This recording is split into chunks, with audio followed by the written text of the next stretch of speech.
सुप्रभात बच्चों। इससे पूर्व मैंने आप लोगों को माखनलाल चतुर्वेदी रचित कविता जो है कैदी और कोकिला, उसका पृष्ठ 1 और पृष्ठ 2 पढ़ाया।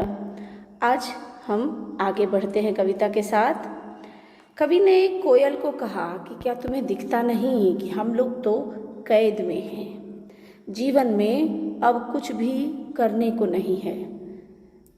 दिन रात गिट्टी तोड़ना, कोल्हू चलाना, मोट खींचना, यही हमारा काम है।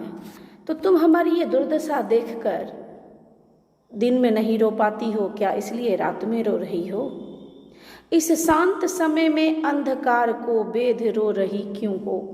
कोकिल बोलो तो चुपचाप मधुर विद्रोह बीज इस भांति बो रही क्यों हो? कोकिल बोलो तो। कवि कहता है कि तुम रात्रि में क्यों जो है अंधकार में, जब सोने का समय है, चारों तरफ अंधेरा छाया हुआ है, तो तुम रो रही हो हमारी दुर्दशा देखकर। चुपचाप हमारे हृदय में विद्रोह के बीज को बो रही हो। जिस प्रकार किसान धरती में बीज बोता है, तो तुम हमारी विद्रोह की भावना को और ज़्यादा बढ़ा रही हो। क्या वजह है बताओ तो, बोलती क्यों नहीं? अब कवि जो है यहाँ देखो, विद्रोह बीज में रूपक अलंकार है।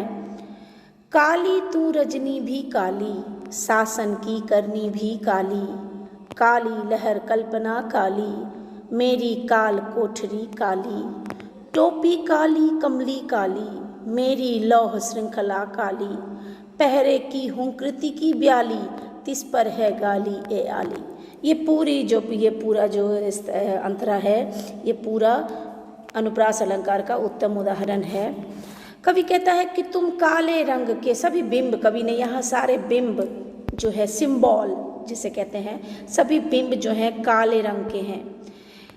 कोयल भी काली है, रात भी काली है, ये ब्रिटिश सत्ता की जो करतूत है वो भी काली है, यानी बुरी है। काली लहर कल्पना काली, और इसमें क्या हो गया है कि भारतीय जनमानस तथा स्वतंत्रता के लिए संघर्षरत जो सेनानी हैं, उनके मध्य जो भय एवं डर है, उसको कवि ने दिखाया है कि लहर भी कल्पना भी, जो लहर मची हुई है, उठी हुई है, जो विद्रोह की भावना है, जो प्रयास है, वो सब काला ही है। मेरी काल कोठरी काली, जेल की कोठरियों में रोशनी नहीं होती थी, तो वो भी काल कोठरी कहते हैं जेल की कोठरी को, मृत्यु की कोठरी, वो भी काली है। उस समय में जो कैदी होते थे उनकी टोपी भी काली होती थी, कंबल भी उनको काला ही दिया जाता है, लोहे का रंग भी काला होता है। तो कवि कहता है मेरी लौह श्रृंखला काली, पहरे की हूँ कृति की ब्याली, और पहरेदार जो